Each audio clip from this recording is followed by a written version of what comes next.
गोरखाओं की आवाज को बुलंद करने के लिए चैनल को सब्सक्राइब करें और खबर को लाइक शेयर करें। श्री इंद्राहंग सुब्बा जी, श्री इंद्राहंग सुब्बा। धन्यवाद सभापति जी।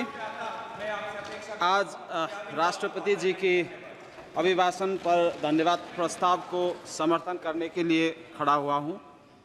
सिक्किम के ओर से सारे नवनिर्वाचित सदस्यों को हम बधाई देते हैं और सबसे पहले तो सिक्किम के जितने भी वोटर्स हैं, हम हृदय से उनका धन्यवाद करते हैं कि उन्होंने फिर एक बार इस सदन में सिक्किम और सिक्किम की जनता का बात को आगे रिप्रेजेंट करने के लिए मौका दिया है। जैसे राष्ट्रपति जी ने कहा कि ये 18वीं लोकसभा ऐतिहासिक है कि यह अमृत काल में भारत प्रवेश कर रहे हैं और ये 18वीं लोकसभा सिक्किम के लिए भी अत्यंत ऐतिहासिक है। ये बहुत स्पेशल है। 2025 साल में सिक्किम इस भारत का अभिन्न अंग एक 22nd स्टेट के रूप में रहा 50 साल पूरा हो रहा है और हम एसकेएम पार्टी और हमारे सरकार इस स्वर्ण जयंती के अवसर पर हमारे राज्य सिक्किम को स्वर्णिम और समृद्ध बनाने की कमिटमेंट लेके आगे बढ़ रहे हैं। पिछले 10 साल में एनडीए सरकार ने सिक्किम को हर सेक्टर में सहयोग किया है। सिक्किम के विकास के लिए बहुत सारे काम किया गया है।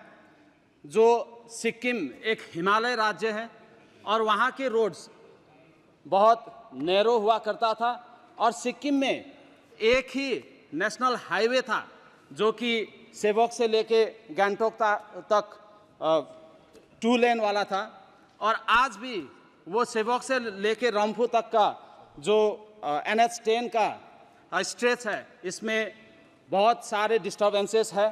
तो हमने और हमारे सरकार ने माननीय प्रधानमंत्री जी को भी रिक्वेस्ट किया है कि इसको NH10 को कोई भी सेंट्रल एजेंसी NHIDCL हो या कोई भी सेंट्रल एजेंसी में दिया जाए, क्योंकि बंगाल सरकार की तरफ से इस नेशनल हाईवे 10 को ठीक से मेंटेन ना करने की वजह से सबसे बड़ा नुकसान सिक्किम को हो रहा है। और हमारा स्टेट एक ब्यूटीफुल स्टेट है। आप सब कहीं हम सदस्यों ने सिक्किम में टूरिज़्म और घूमने के लिए आए होंगे और लास्ट 10 इयर्स में तो एनडीए सरकार बनने के बाद हमारे मंत्री लोग हर एक 3 महीने में, हर एक महीने में सिक्किम आ रहे हैं और सिक्किम एक बहुत ही पीसफुल स्टेट है। जिन पीसफुल स्टेट को हम इसको मेंटेन करने के लिए सिक्किम सरकार ने हर काम किया है। लेकिन रोड की जब बात आती है सभापति महोदय, हम आपके माध्यम से सरकार को ये बताना चाहते हैं कि हिमालयन रीजन में सिर्फ सिक्किम की ही बात नहीं, चाहे कोई भी हिमालयन रीजन हो, उस रीजन में टिपिकल इश्यूज रहते हैं और वहाँ पे ज़्यादातर 5 से 6 महीने तक तो मानसून चलता है और मानसून के चलते वहाँ पे इतना ज़्यादा लैंडस्लाइड्स होता है कि रोड डिस्टर्ब होना वो ऑब्वियस है। इसलिए हम सरकार से यही निवेदन करना चाहते हैं कि Himalayan region, not only Sikkim but entire Himalayan region के लिए जो पॉलिसीज़ बनते हैं, रोड्स में हो और कोई भी पॉलिसीज़ में एक्सेप्शन रखनी चाहिए और उसके लिए फंड्स और उसके लिए पॉलिसीज़ अलग से बनना चाहिए। और हम ये भी रिक्वेस्ट करते हैं कि जितने भी पॉलिसीज़ बनते हैं उसके लिए हिमालयन रीजन के लिए स्पेशली अलग सा कमेटी बनना चाहिए जिसमें कि हिमालयन रीजन का टिपिकल इश्यूज डिस्कस हो।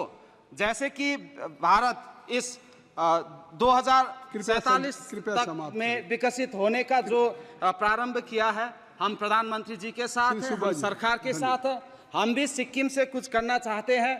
तो सिक्किम हमेशा से पीसफुल स्टेट रहा है और पिछले दिनों में आपने देखा सभापति महोदय कि क्लाइमेट चेंज कितना विजिबल हो गया है और इस क्लाइमेट चेंज की वजह से सबसे ज़्यादा किसी को अगर असर हो रहा है तो हिमालयन रीजन्स को हो रहा कृपया है। और समाप्त करें। हमने ग्रीनरी इतना ज्यादा बना के रखे हैं सिक्किम में। आपको बता दूं सभापति महोदय, थोड़ा सा टाइम देना चाहूंगा, थोड़ा सा 1-2 मिनट। बहुत से माननीय सदस्य हैं। इतना बताना चाहूंगा, आपका समय जितना है सभापति उससे अधिक मैंने दे दिया। आपको बता दूं कि मैं कृपया सेकंड एक मिनट में टर्म अपनी बात का हूं और पहली बार इतना टाइम मिला है सभापति महोदय। ये एक पॉइंट मैं कंप्लीट कर दूं, उसके बाद मैं कंक्लूड कर लूंगा। तो जितने भी हिमालयन ये क्लाइमेट चेंज इतना विजिबल हो गया है, ये हीट वेव हुआ, अनप्रेसिडेंटेड रेनफॉल हो रहा है, ऐसा रेनफॉल हमने कभी देखा नहीं। और सिक्किम में लास्ट ईयर इतना बड़ा फ्लड हुआ जिसका हमें एक्सपेक्टेशन था ही नहीं, और इसका रिपोर्ट हम पूरा बना के सरकार को दे भी चुके हैं और एनडीए सरकार हमें पूरा सहयोग कर रहे हैं इसमें। धन्यवाद। तो हम बहुत बहुत इतना चाहते हैं कि सिक्किम के लिए भी और हिमालयन रीजन के लिए अलग सा पॉलिसी बनाने का, डिस्कशन बनाने का एक कमेटी बनाया जाए, जिस कमेटी में हमारा टिपिकल इश्यूज हो और इस डिलिमिटेशन के साथ हमारे वुमेन एम्पावरमेंट को भी आगे बढ़ाया जाए। इसी के साथ मैं राष्ट्रपति जी का अभिभाषण का पूर्ण समर्थन करता हूं। Thank you so much. Shrimati lovely.